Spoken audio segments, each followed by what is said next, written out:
Hey guys, welcome back to Two Sisters, One TV, the classic TV podcast where we discuss all things classic TV. Today, we want to take a quick look at Farrah Fawcett. Farrah Fawcett is one of those actresses and movie stars, superstars that is so unforgettable. I mean, you can't even mention the 1970s at all without mentioning Farrah Fawcett. Now, Farrah Fawcett was born in Corpus Christie, Texas in February of 1947. She was born to Jim and Pauline Fawcett, and she had a really normal, average childhood, a happy childhood. She always had a very close relationship with her parents, was very close to her older sister Diane, and life was just pretty much simple and carefree for her growing up. One thing that was a little bit different was that people would often come up to either her older sister or her parents and compliment Farrah on how beautiful she was when she was really little, all the way up through becoming a teenager. As a matter of fact, when she attended Ray High School in Corpus Christie, she was named the most beautiful girl in school throughout her entire years of high school. Each year, she received that honor. Now, after graduating in 1965, she went to the University of Texas in Austin, where she decided to become an art major. She decided to major in art history. She did want to major in, I believe, microbiology at one point, but she had a very strong, prominent love for sculpting and drawing, so she decided to become an art history major. Well, Farrah became known as one of the most beautiful girls on campus.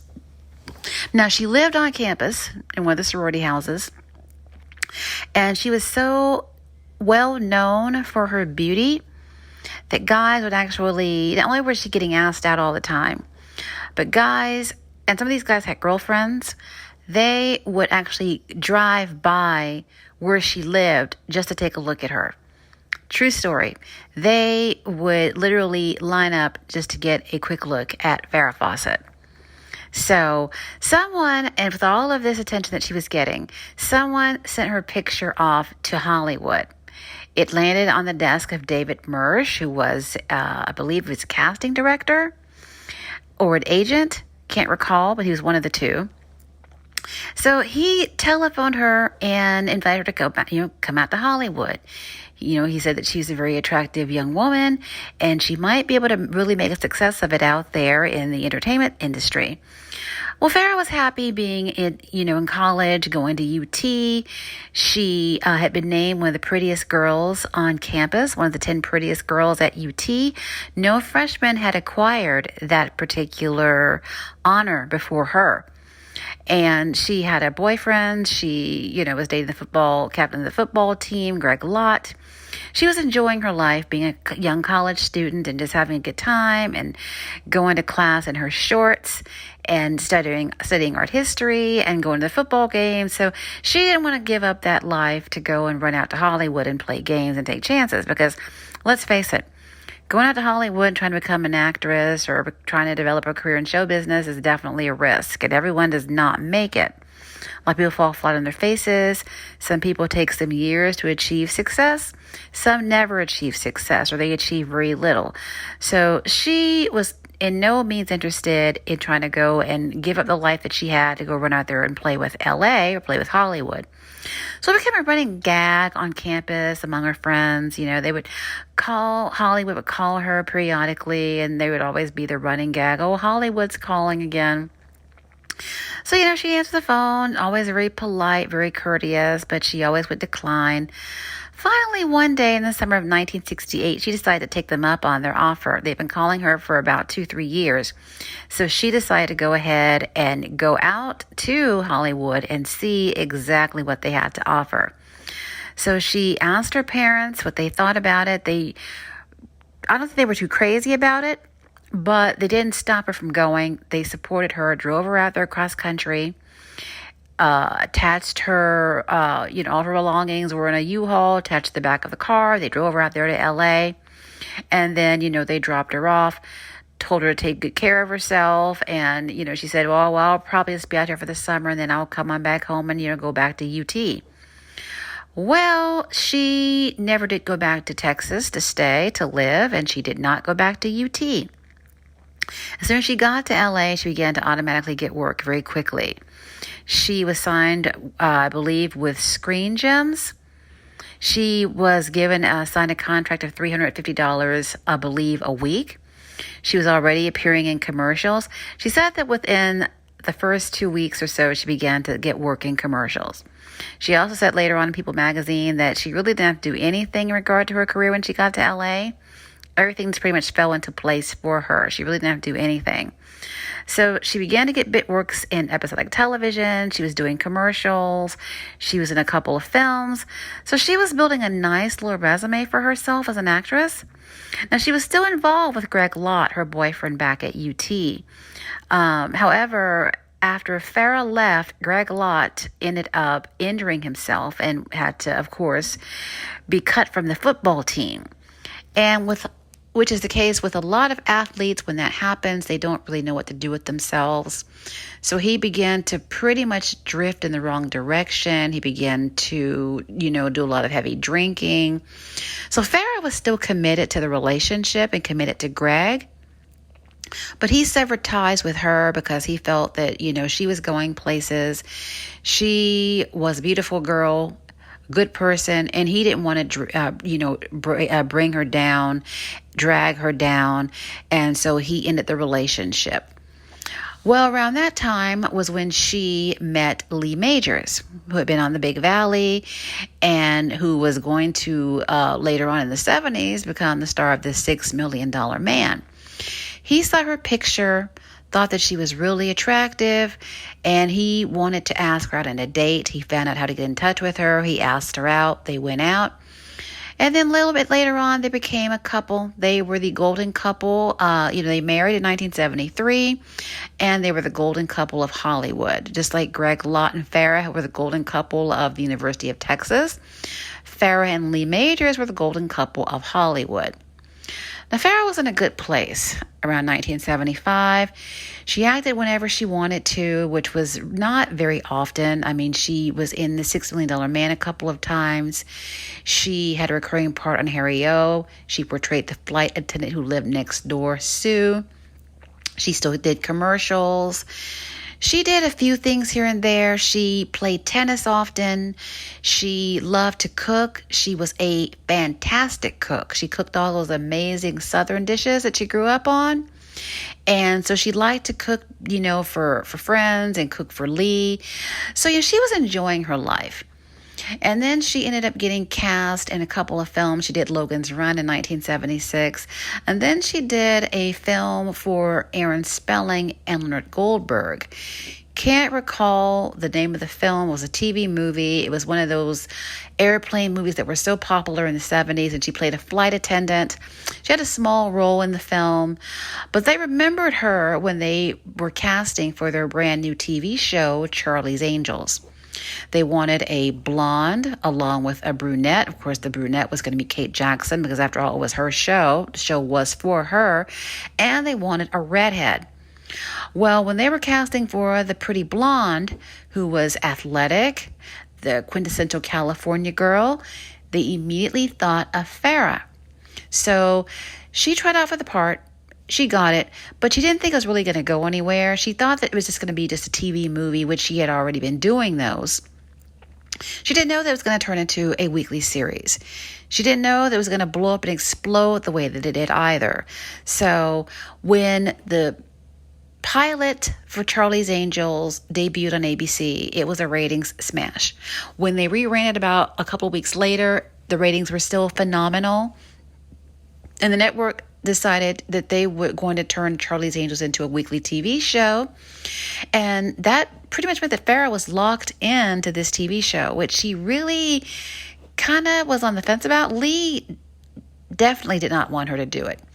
He had worked on a TV show. He had experience working on TV shows. He did not want her to be a part of it. He requested later on down the road that the stipulation was put in her contract that she had to leave every day at 6 o'clock to to come home and cook his dinner. Now, he claimed years later that he did that so that she could have some time for herself, because the work on a weekly TV series is so draining and so demanding, which of course that's true, but it did make him seem like somewhat of a chauvinist. However, Charlie's Angels makes its debut in September of 1976, but before the show made its debut, Farrah posed for a poster. Now, I'm not exactly sure how the poster, whose idea it was, but someone brought the idea to her and she went along with it. She did her own hair, her own makeup. She used her own blanket, her own bathing suit. She did everything herself. She even squeezed some lemon juice in her hair to bring out the highlights even more. I think the photographer who took the pictures, a very good friend of hers, I believe, they just goofed off and took a bunch of pictures of her in her red bathing suit. And then she narrowed it down to the one that she liked the best. And then, of course, she picked out the one that she liked the most. And it was released in 1976 as a poster. And this poster, to this very day, is the top-selling poster in history. The poster sold 12 million copies and turned her into a very wealthy woman because she got royalties on each poster that was sold. She got like a quarter or so per poster that was sold. So she was doing very, very well financially before Charlie's Angels even came into being. All Charlie's Angels did was just increase her popularity and increase the popularity of the sales of the poster. Now, that show, of course, completely exploded. It was a hit out of the gate. It was the most popular new show of the 1976-1977 TV season.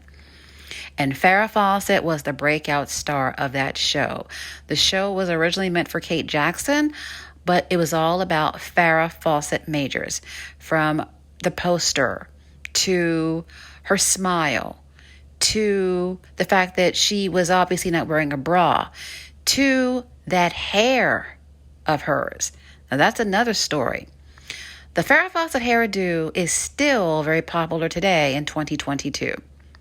All you have to do is go over to TikTok, go over to YouTube. There are countless videos of these young girls, not all really young girls, all ages of women still wear the Farrah Fawcett. But there are a lot of young girls who are in their teens, 20s, who have videos on both TikTok and YouTube about how to master the Farrah Fawcett hairstyle.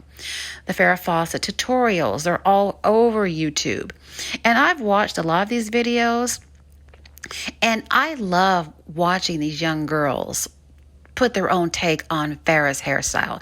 Now, a lot of the boomers and a lot of the Gen Xers are really down on the young girls, the millennial girls, the Gen Z girls who are out there wearing their versions of the Farrah. This Gen Xer thinks it's great. I love that they're keeping her hairstyle alive, that they are out there wearing it, they're rocking it, they're doing their thing, and I hope that they don't quit. I hope they keep making videos. I hope that they keep wearing that Farrah Fawcett hair as much as they like. I think it's terrific. Some people are just old and bitter, and they are very territorial when it comes to things that are in their past, when it comes to pop culture. But I don't see it that way. The Farrah Fawcett hairdo took off in 1976, 1977. I mean, if you watch Match Game episodes, which come on the Buzzer channel, you'll see all this Farrah Fawcett hair. If you watch almost any TV show from the late 70s, you will see Farrah Fawcett hair. Even guys had the Farrah Fawcett hairdo. Like Dennis Wilson from the Beach Boys had a Farrah Fawcett. I mean, it was the most popular hairstyle, along with probably the Dorothy Hamill wedge cut. I think those two were neck and neck when it came to which was the most popular hairstyle of the day. We had other popular hairstyles as well. You had the afro, you had the really long straight hair that Cher had. Later on in the latter 70s, you had the cornrows that Bo Derek, she basically, I guess you could say she made that hairstyle mainstream. because it was very popular already within the African American community. And when she wore it in the movie 10, of course, then you saw, white girls wearing their hair in cornrows. And of course, great style. I have worn the cornrows. I have worn the Farrah Fawcett. I have done the Cher look, although I didn't part my hair straight down the middle. I don't like middle parts on myself. They don't look right on me. I also tried the afro. And I tried a Dorothy Hamill wedge. So I have worn all of those styles. And of course, they were all a lot of fun. They all, are, still timeless. And ladies are still out there rocking those styles today. But the Farrah Fawcett was extremely popular. I mean, I know at one point during her during the early days of Charlie's Angels, she wanted to change her hair. But of course, Aaron Spelling, Leonard Goldberg, no, you can't do that, not now. So everything was going really well. I mean, Farrah was the biggest star in America, the biggest star in the country. I don't think any other sex symbol, any other female was as popular as she was other than Marilyn Monroe. She was everywhere. There were Farrah Fawcett magazines, Farrah Fawcett books, Farrah Fawcett dolls, Farrah Fawcett beauty center, Farrah Fawcett pillows, Farrah Fawcett mugs, Farrah Fawcett, other posters of Farrah Fawcett, not just the red bathing suit one. She was a phenomenon, and I got caught up in it too. Not only did I have her Charlie's Angels Jill doll, that was the first doll that I got of the Charlie's Angels collection. But my mom asked me what I wanted for my 6th birthday. One of the things on my list was the Farrah Fawcett doll. Because Hasbro came out with a Farrah Fawcett doll. She was like 11, 12 inches.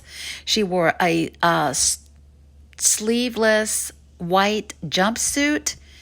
And I really wanted this doll. She came in a green box with white writing on it. And of course, a big, beautiful picture of Farrah on the front of the box. And I told her that I definitely want this doll for my birthday. Well, naturally, the doll was on back order. So she ordered the doll. I believe she ordered it from Penny's, because those were the days where, you order from Sears or Penny's or Montgomery Ward. We had all 3 catalogs at the house, and, that was one of the fun things to do, was to order, whatever from the catalog. So she ordered the doll. It came a few days after my birthday, and although the doll didn't arrive in time for my birthday, I did not care. We were both so excited and happy and thrilled to finally get this doll, and I still have the doll 45 years later, I'm happy to say. I also still have the Jill doll 45 years later. So we too were caught up in the Farrah Fawcett phenomenon. It was kind of hard not to, because there was just something about her. Even to this day, I can't really describe it in words. She just looked for one thing, she didn't wear a lot of makeup. She didn't really try in regard to her appearance. She wasn't overly done up. She didn't look fake. She didn't look artificial. She didn't wear, her hair. It didn't look like a helmet on her head. It was very free flowing and free moving. Had a lot of great movement to it. She had those super white teeth. She really, like I said, dressed in a way that was just very casual. She just was a beautiful woman. She had natural beauty. And I think that's why she was so attractive to so many people, because her beauty was just natural. And it was just something you hadn't really quite seen before. And then she had that cute little way of running on Charlie's Angels, and she'd flip her hair. She was just she was just darling. She was absolutely adorable. And I can see why the country and the world, for that matter, fell in love with this woman.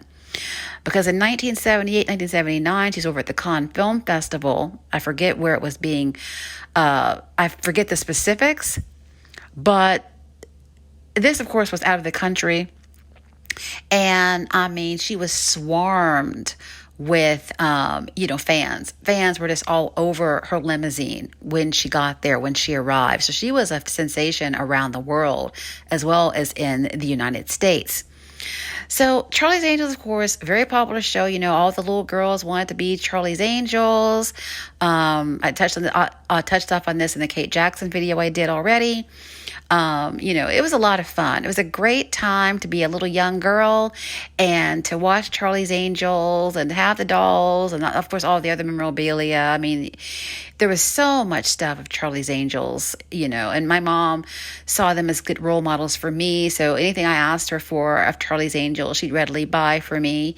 And so it was just a great time to be a young girl in those days. So everything was going really well. I mean, Farrah, Kate Jackson, Jacqueline Smith got along very well behind the scenes. They were lifelong friends. David Doyle, everyone was really in love with each other, meshed very well together. But then the People's Choice Awards took place in 1977. Of course, Charlie's Angels won and Farrah won. Well, it was that night when Lee Majors announced to, I believe it was a reporter or maybe their manager, Jay Bernstein, if not both, that Farrah would not be returning to Charlie's Angels for the second season. And by the next day, that news spread like wildfire. I mean, everyone was in a panic. As for me, I was freaked out too, because this was my favorite TV show. I mean, of all the TV shows I was watching at that time, I loved Charlie's Angels the most. I was obsessed with that show, and that's putting it mildly. So when I found out that one of the girls was going to be leaving, I was, really, kind of freaking out myself. But people were in a panic. I mean, Aaron Spelling, Lynn Goldberg, the network, Kate Jackson, Jacqueline Smith, the media, the press. I mean, everyone was just really just tripping about this news that Farrah Fawcett Majors was leaving the show. Now, she never really said why she left. She gave excuses, reasons like, oh, well, I couldn't do anything else with the character. The character was one-dimensional. She didn't care for the writing. She came up with all kinds of reasons. But honestly, I think the real reason that she left was to try to save her marriage. Because when Farrah blew up and became the biggest star in the country, she outshone and definitely eclipsed the popularity of Lee Majors. And a lot of guys just can't handle that. They get that male ego going. They can't handle their wife, the woman in their life, being more popular than they are. And Farrah definitely was more popular than Lee was, and he couldn't handle it very well. Plus, he was tired of her being gone all the time. Farrah had a very demanding schedule. She was always, she would shoot Charlie's Angels for hours at a time. She had photo shoots, interviews. It was very draining.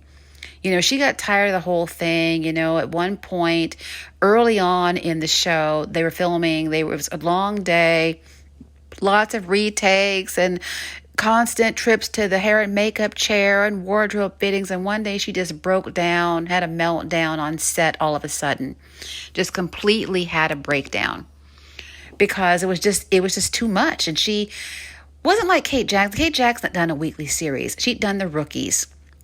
So she knew about how it was to do a weekly show.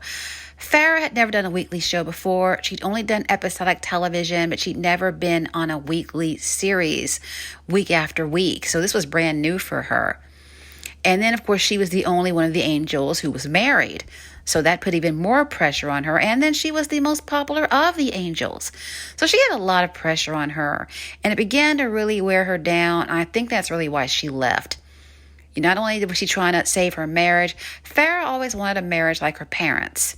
Her parents, Jim and Pauline, they were married until Pauline passed around 2005. So they were together for a long time.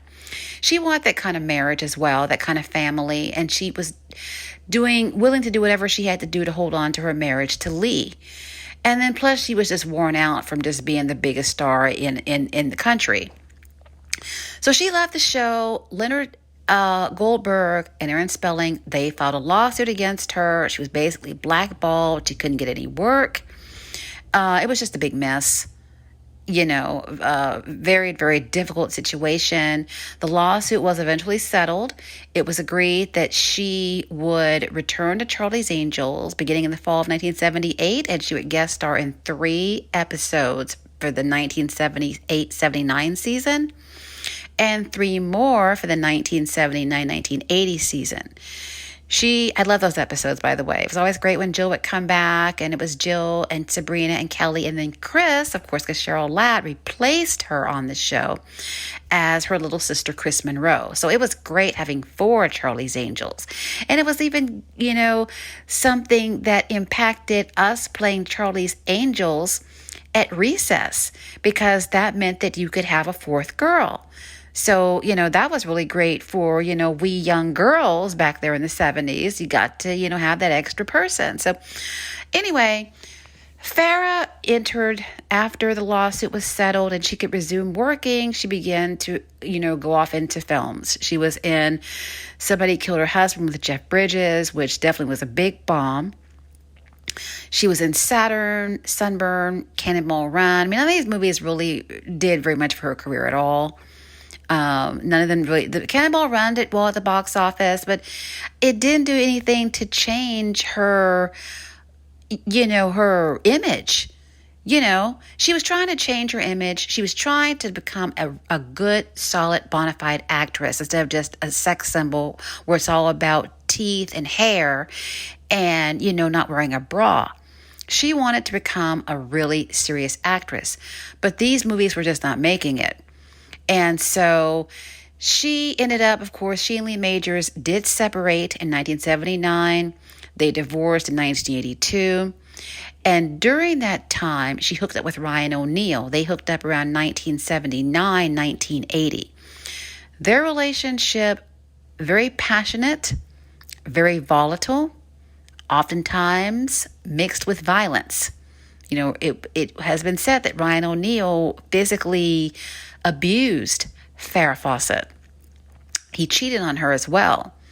Ryan O'Neal, not the most stable person out there. He was one of the biggest womanizers in Hollywood before they got together. And although in the beginning of the relationship, he seemed like he was really into Farrah, he really didn't do any cheating. He was really mesmerized by her and mesmerized by the relationship they were in. But you know how it is. You get used to someone and then you begin to take them for granted, and then the true colors come out. They had a lot of big public ugly fights, a lot of private ugly fights. It was definitely not the best relationship. In the midst of it all, they did have a child together, their son Redmond. As for Farrah's career, she decided that she was going to go out and she was going to try out for the off-Broadway version of Extremities. Susan Sarandon originated the part, but she left for whatever reason. Farrah wanted the part. Now, they didn't want to hire her because, again, Charlie's Angels, Jill Munroe, she was kind of typecast, not to mention the movies like Saturn and Sunburn, which that didn't help either. But she went after the part. She was dogmatic about it and very tenacious, and she won the part, and she killed it in Extremities. And that was the beginning of Farrah Fawcett's acting career. Because the following year, she was over on The Burning Bed on NBC. That was the highest rated TV movie of the season. We all watched it. We were all talking about it the next day at school. Farrah Fawcett was phenomenal in The Burning Bed. She absolutely was astounding, and she proved to everyone, critics, naysayers, fans, friends, family, herself, she could act. She showed the world in that movie that she could act. And it just basically went on from there. I mean, she did the film version of Extremities in 1986. She was in Small Sacrifices in 1989 over on ABC. She was in Poor Little Rich Girl, the Barbara Hutton story, the Woolworth Heiress in 1987, I believe it was, on NBC. And she just kept going with her career. She was in The Apostle with Robert Duvall in 1997. She was amazing in these roles. And there are times, because I've seen a lot of her dramatic work, there honestly were times where I forgot about Charlie's Angels, forgot about Jill Munroe, and I was looking at Farrah Fawcett. I was looking at a really good, solid actress. And I was very, very proud of her, from a fan's perspective. She was nominated for Emmys and Golden Globes, and she was really being celebrated and being acknowledged and recognized by everyone as being a good actress. which is really what she wanted from the beginning anyway. She never really wanted to be a sex symbol. She became one, and she finally began to really come to terms with it later in her life. Because she had a show on TV Land for a while called Chasing Farrah.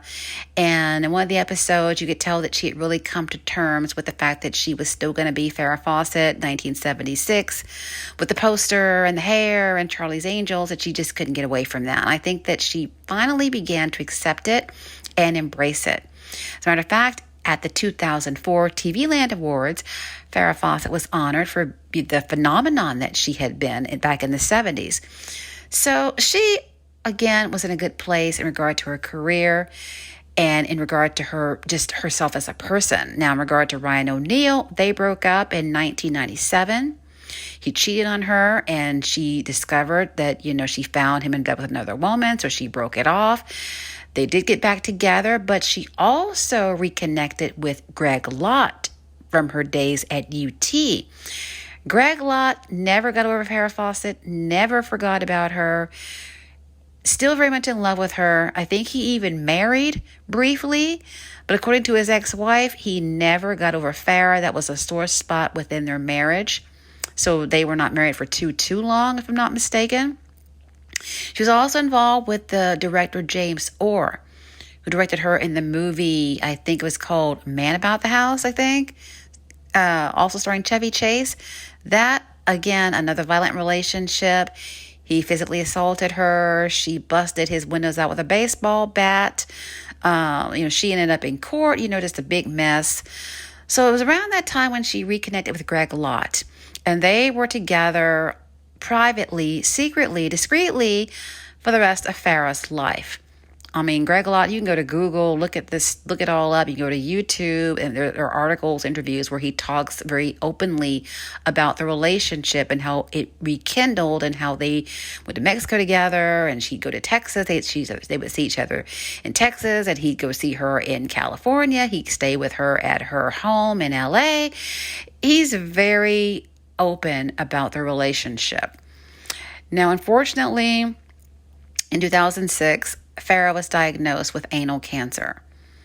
And Farrah, in true Farrah spirit, she fought that cancer tooth and nail. She did everything that she could to defeat cancer. And of course, the tabloids put it all out there that she had cancer, and they were, like I said, just leaking it all out, trying to, basically embarrass the woman and tell her personal business. So in true Farrah form, she decided that she was going to tell her own story on her own terms. So Farrah's story was born.